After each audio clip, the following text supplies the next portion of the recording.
Welcome to Hard Talk. I'm Stephen Sacker. My guest today provides a rare glimpse into a secret world. His story raises questions about the nature of 21st century warfare.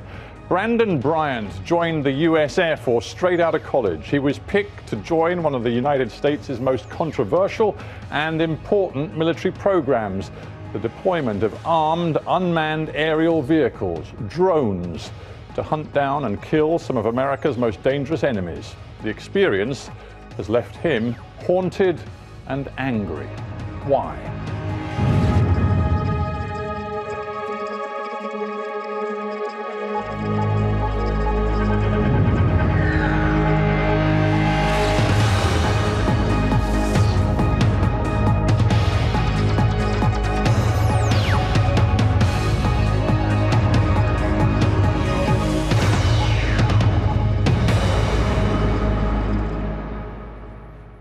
Brandon Bryant, welcome to Hard Talk. Thank you for having me. You have chosen to go public, to speak out in television studios like this one about one of the United States' most secretive military programs of recent years. And some have called you a traitor. So explain to me why you are here in this studio. I'm here to hold my country and the people that I knew accountable for their actions, and myself, really. This is something that we can't keep secret any longer, simply for the fact that what our actions do actually creates a bigger problem. And so we need to find a way to rectify it rather than just continue killing people indiscriminately.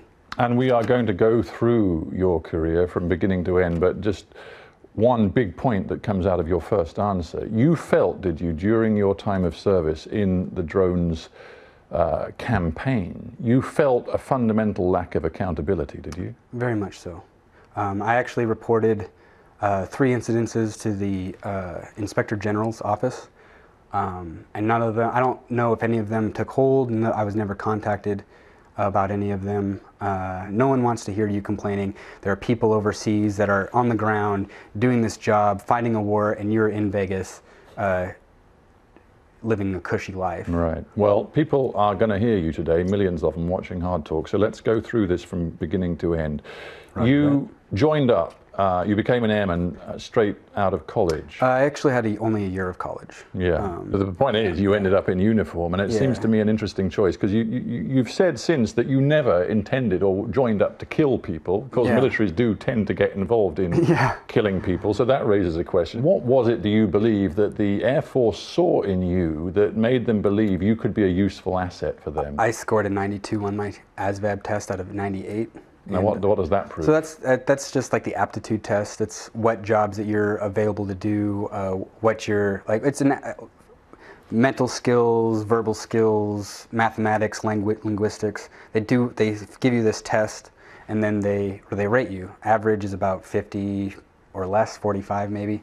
And I scored a 92. Right, so they saw you as highly intelligent, and as a result of that, you ended up being trained to be, I think what the term was, a sensor operator. Yes. Now, I think most people watching this will know a little bit about these unmanned aerial vehicles, remote controlled, some of them lethally armed, but you're going to have to explain to me what a sensor operator does. So a sensor operator is kind of like a co-pilot without the ability to pilot the aircraft. We back up the pilot on everything that he does. Engine parameters, airspeed, whatever you can think of, we back him up. But he also backs us up because we're controlling the camera on the ball. You're in charge of the surveillance that this drone is doing? I'm in charge of the camera. There's someone directing the surveillance, but I'm in charge of the camera. So my job is to give them the best picture possible while still backing up the pilot. And just to be clear, you are doing this, and in your career, you were doing it in sort of high-tech military bunkers in Nevada, for a very short time in Iraq itself, and then for some time in New Mexico. So you are thousands and thousands of miles from the theater of operations. About 10,000 miles, yeah. Yeah. And then as for sensor operators, all their job is during the firing of a missile.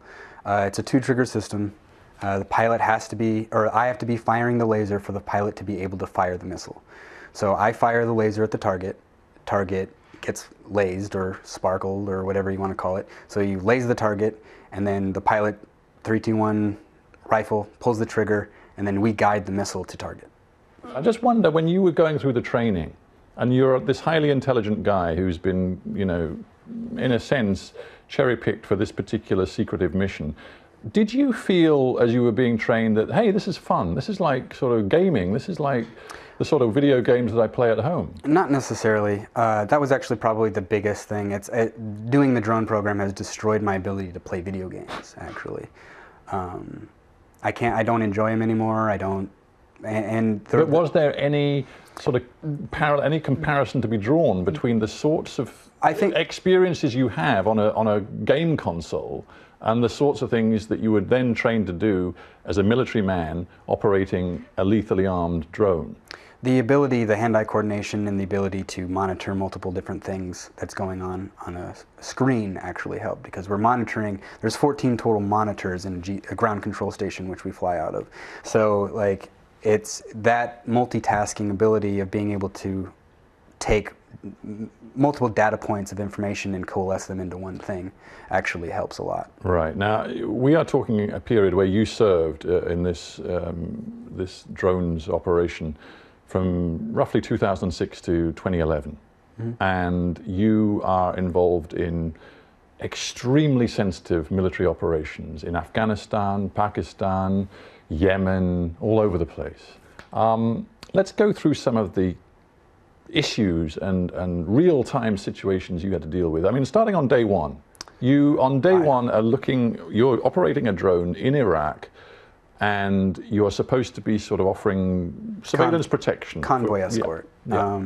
You see on your camera on the drone, even though you're sitting in the United States, you see what looks like potentially an IED, a roadside bomb. Yeah. The convoy is approaching. You try to alert your superiors to what you've seen with the drone camera, but it doesn't work. The convoy continues to travel, and ultimately... So when that happened, I think everyone was in a panic, and no one could get in contact with this convoy. And when we tried to transmit to these people, the jammers that they had on blocked the signal from getting in.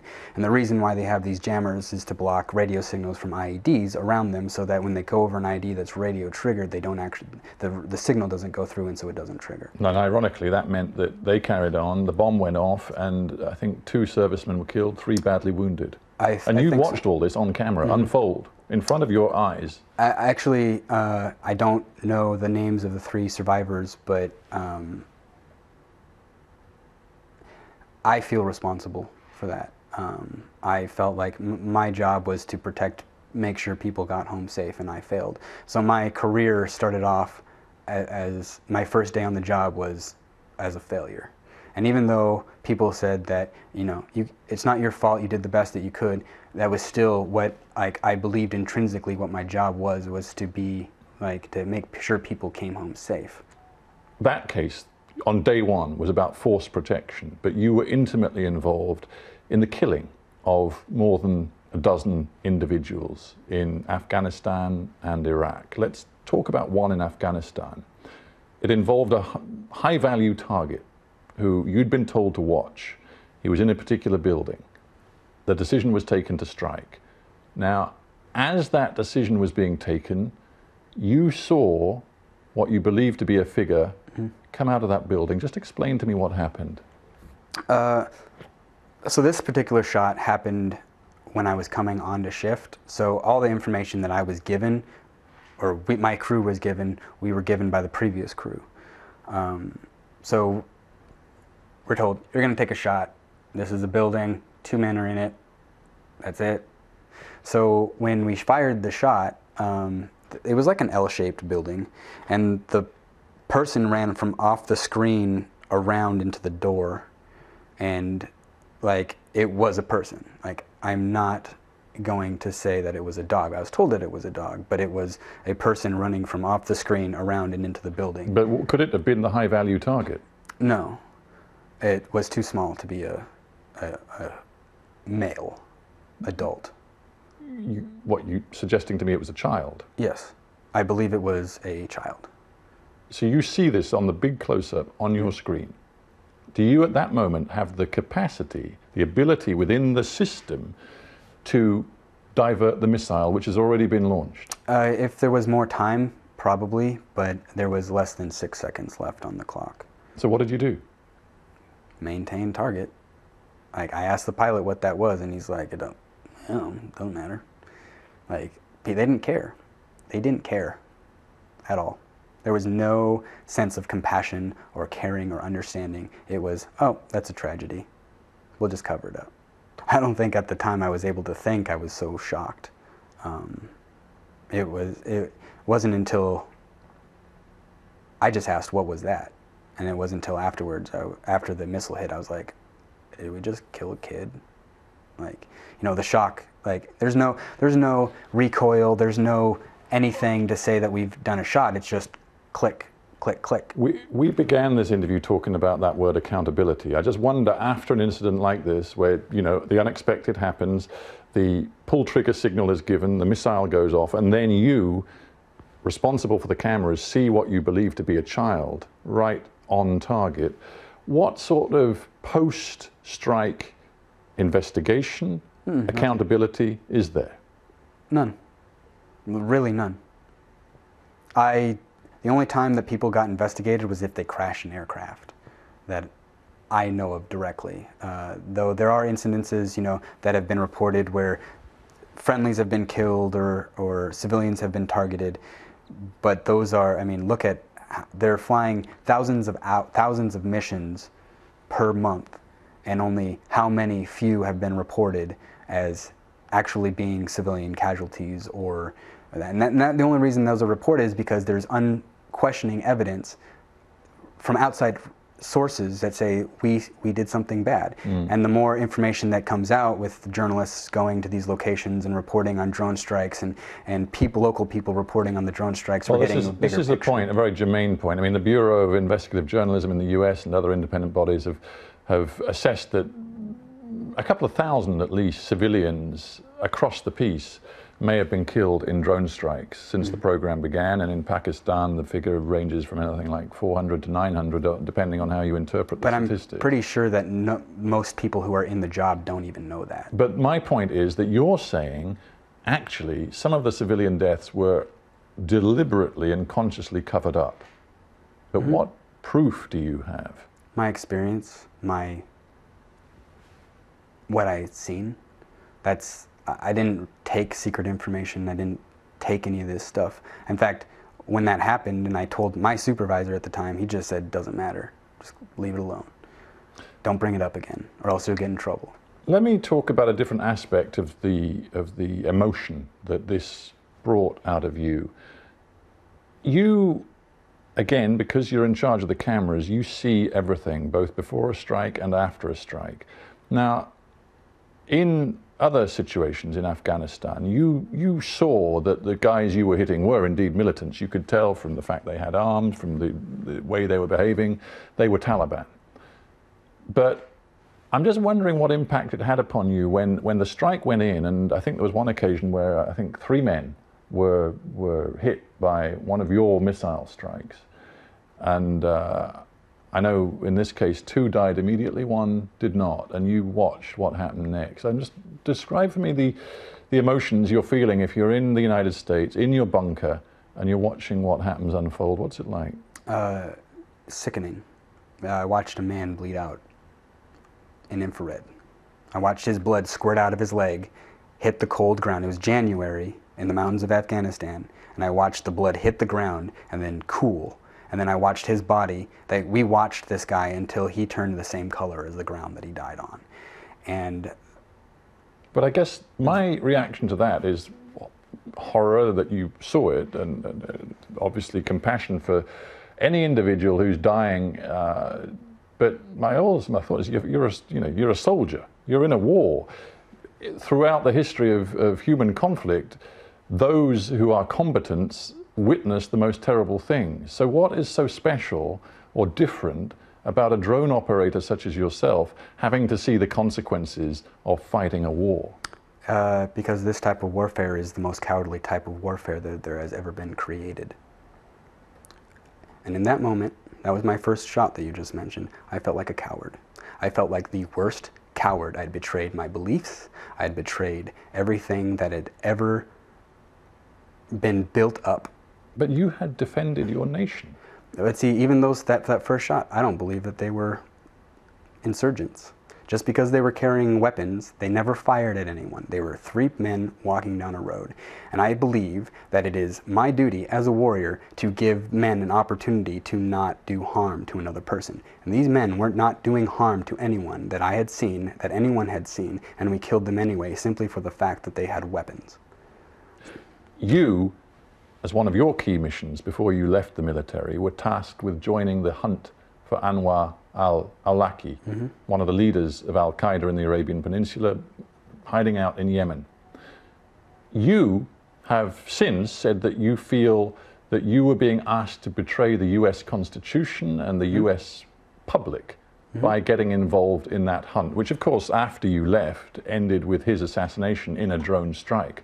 I would put it to you that Anwar al-Awlaki, with his record, a man who preached to 2 of the 9/11 terrorists, a man who was ideologically committed to the war against the United States, who had involvement with other people who attacked US targets, including a man who killed 13 at Fort Hood. He was, according to any standard, an immediate, direct, and real threat to the United States. But he's also a citizen of the United States. And according to our Constitution, it says that even a traitor to the United States, specifically mentions traitors, it says even a traitor to the United States deserves a fair and free trial in front of a jury of his peers.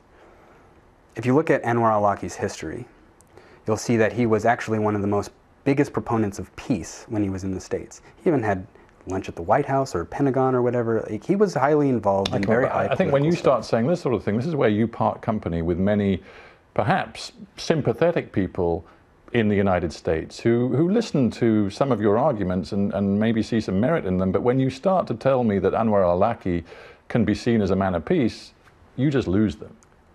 He didn't become one, but he started off as one.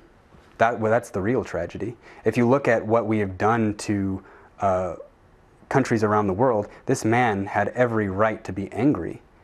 We were killing people in his country. See, Barack Obama, who came to power committed to ending America's military involvements in Afghanistan and Iraq, he's gone through this case very patiently with the American people. He said, look, we consulted with the Department of Justice, we informed the Congress before the strike was done because he was a US citizen and we recognized the very special conditions that came with that. But in the end, this man was a real and present danger to the United States. He was a direct security threat, and it was legitimate for us to take him out in the way we did. I think that the United States can make up any excuse that they want, but doesn't change the fact that they killed a human being who was an American citizen, which should be their first priority to protect. Their first answer to any threat shouldn't be to kill. We are supposed to be the biggest and best country in the world, and if we cannot live up to our standards, then we do not deserve to be that.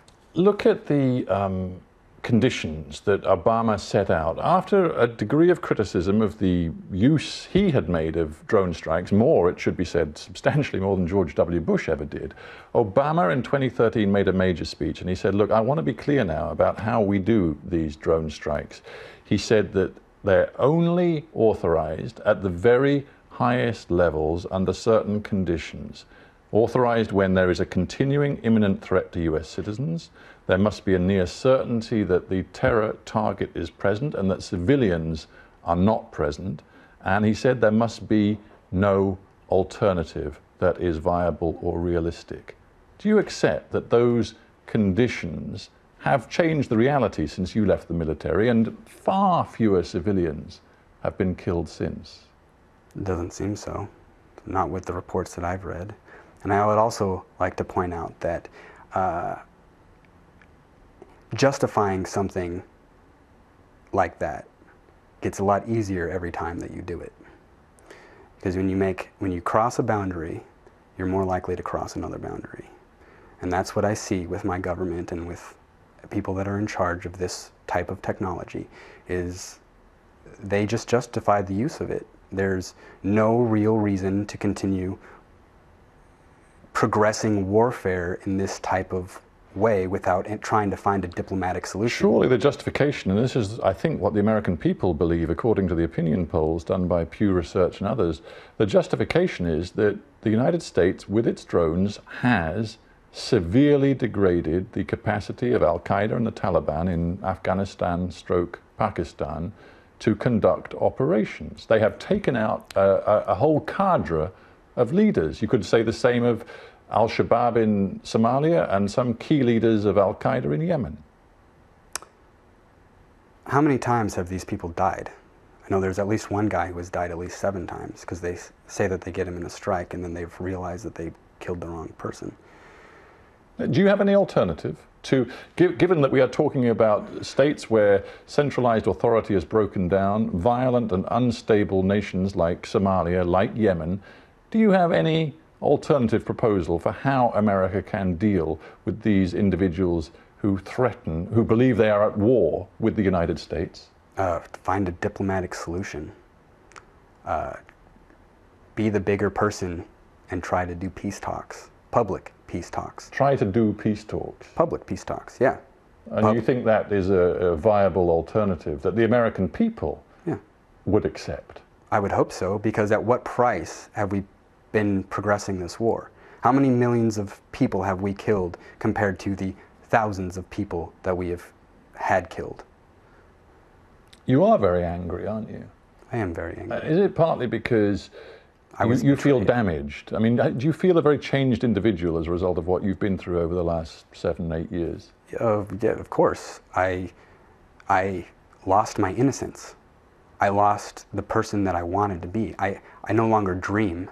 I no longer am able to see myself having a very comfortable or enjoyable future. I see my life as a struggle. See, the weird thing is, you say all this to me and you talk about the damage done to yourself. You have never been anywhere near a real battlefield. Admittedly, you were in Iraq for a few months, but you know, you've never seen war from the point of view of an active battlefield. You've just been looking at video screens. Yeah, but it still takes, you know, the results of your actions, and it takes a psychological and spiritual toll, especially when those beliefs that you very much held to a very high standard have been betrayed by the very people that you work for. You've talked of your admiration for Chelsea Manning, for Edward Snowden. Mm-hmm. Many in the United States see both of those individuals as people who have betrayed their own country and betrayed America's national security interest. Do you think that you deserve to sit alongside them? No, those guys are heroes. I was a coward. I was a coward. I sat in a bunker 10,000 miles away and killed 13 people with no real consequence for myself. Physical consequence, I guess.